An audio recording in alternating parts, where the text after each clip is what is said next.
नमस्कार, मैं ऋषि शर्मा।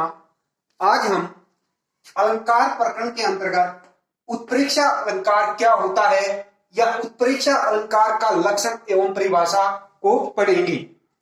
उत्प्रेक्षा अलंकार की परिभाषा है काव्य में जहां समानता न होने पर भी, क्या न होने पर भी, समानता न होने पर भी उपमेय में उपमान की संभावना अथवा कल्पना की जाए वहां उत्प्रेक्षा अलंकार होता है। कहां होता है? काव्य में जहां समानता न होने पर भी उपमेय में उपमान की संभावना अथवा कल्पना की जाए वहां कौन सा अलंकार होता है? उत्प्रेक्षा अलंकार होता है। उत्प्रेक्षा अलंकार की पहचान किन शब्दों के द्वारा होती है? यानी उत्प्रेक्षा अलंकार के वाचक शब्द कौन कौन से हैं? मानो, मनो, मनु, मानव, जानो, जनो, जनु, जनऊ, ज्यों आदि। इन शब्दों के माध्यम से क्या होता है? इसका उत्प्रेक्षा अलंकार की पहचान होती है। उत्प्रेक्षा अलंकार का उदाहरण देखेंगे हम। सोहत ओढ़े पीत पट श्याम सलोनी गार मनो नीलमणि शैल पर आतप परियो प्रभात। क्या उदाहरण? सोहत ओढ़े पीत पट श्याम सलोनी गार मनो नीलमणि शैल पर आतप परियो प्रभात। विशेष में हम लिखेंगे उपर्युक्त उदाहरण में श्री कृष्ण के सांवले शरीर में नीलमणि पर्वत की और उनके शरीर पर शोभायमान पीले या पीतांबर वस्त्रों में प्रभात या प्रातःकालीन धूप की मनोहर कल्पना या संभावना की गई है। अतः इसमें क्या है? संभावना या कल्पना होने के कारण क्या है? उत्प्रेक्षा अलंकार है। इसका दूसरा उदाहरण देखेंगे। उस काल मारे क्रोध के तनु कांपने उनका लगा मानो हवा के जोर से सोता हुआ सागर जगा। क्या है? उस काल मारे क्रोध के तनु कांपने उनका लगा मानो हवा के जोर से सोता हुआ सागर जगा। विशेष में लिखेंगे प्रस्तुत उदाहरण में, इस उदाहरण में अर्जुन के क्रोध से कांपते शरीर में सागर के तूफान की संभावना की गई है। इसलिए क्या है? इसमें उत्प्रेक्षा अलंकार है। जैसा कि लिखा हुआ है उस काल मारे क्रोध के, उस समय अर्जुन युद्ध भूमि के अंदर अर्जुन का शरीर जो क्रोध के मारे इस प्रकार कांपने लगा मानो कि उसमें सोते हुए समुद्र के अंदर जैसे तूफान आ जाता है और तूफान समुद्र हिलोरे लेने लग जाता है। इस प्रकार अर्जुन के क्रोध से कांपते शरीर में सागर के तूफान की संभावना होने के कारण इसमें क्या है? उत्प्रेक्षा अलंकार है।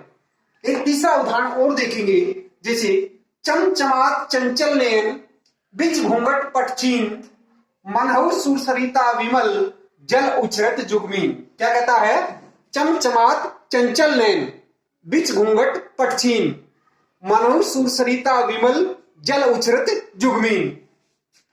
विशेष लिखेंगे हम प्रस्तुत उदाहरण में। इस उदाहरण में झीने, किसमें? झीने यानी पतला। झीना क्या होता है? पतले घूंघट में सुरसरिता, सुरसरिता क्या होती है? नदी।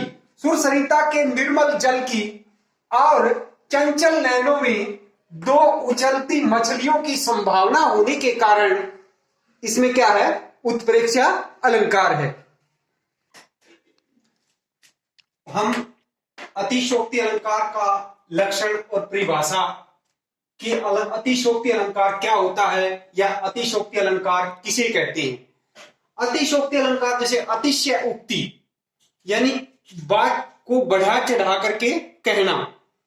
इसका लक्षण या परिभाषा होगी। लक्षण या परिभाषा अतिशोक्ति अलंकार की, काव्य में जहां किसी वस्तु की लोक सीमा से अधिक बढ़ा चढ़ाकर झूठी प्रशंसा की जाए वहां अतिशोक्ति अलंकार होता है।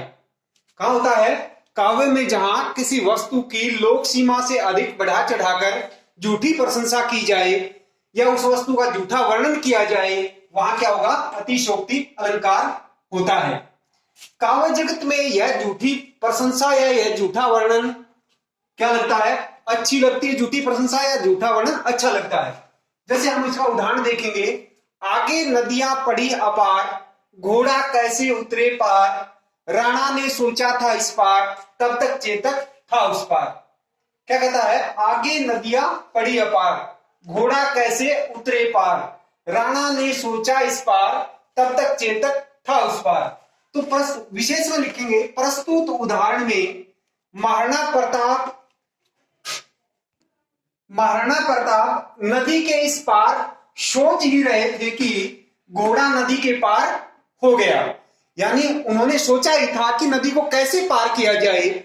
तब तक चेतक जो है चेतक के उस नदी के पार होने का वर्णन है। इस प्रकार लोक सीमा से अधिक बढ़ा चढ़ाकर चेतक की झूठी प्रशंसा होने के कारण, घोड़े की झूठी प्रशंसा होने के कारण, घोड़े का क्या नाम था, चेतक, उसकी झूठी प्रशंसा होने के कारण यहाँ क्या है, अतिशोक्ति अलंकार है। दूसरा उदाहरण देखेंगे हम, हनुमान की पूंछ में लगन न पाई आग, लंका शीघ्र जल गई, गए निशाचर भाग।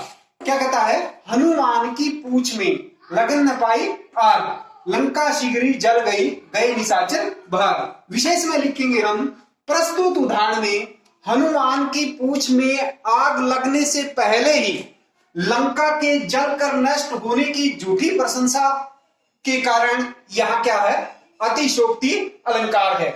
क्योंकि हनुमान की पूंछ में आग न लगने से पहले ही लंका के जलकर नष्ट होने का वर्णन है, झूठा वर्णन है, इसलिए यहां क्या है, अतिशोक्ति अलंकार है।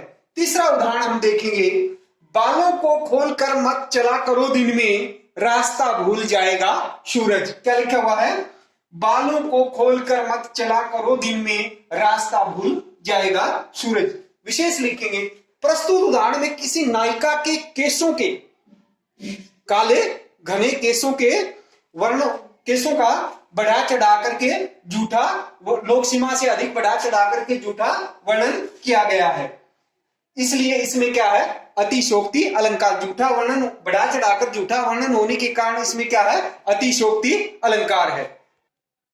प्रस्तुत उदाहरण में किसका, नायिका के बालों का लोक सीमा से अधिक बढ़ा चढ़ा करके क्या किया गया है, झूठा वर्णन किया गया है। झूठा लोक सीमा से अधिक बढ़ा चढ़ा करके नायिका के केसों का वर्णन होने के कारण इसमें क्या हुआ, अतिशोक्ति अलंकार है। अब हम मानवीकरण अलंकार का लक्षण क्या होता है, या मानवीकरण अलंकार किसे कहते हैं, या इसकी परिभाषा क्या होती है, इस बारे में जानेंगे।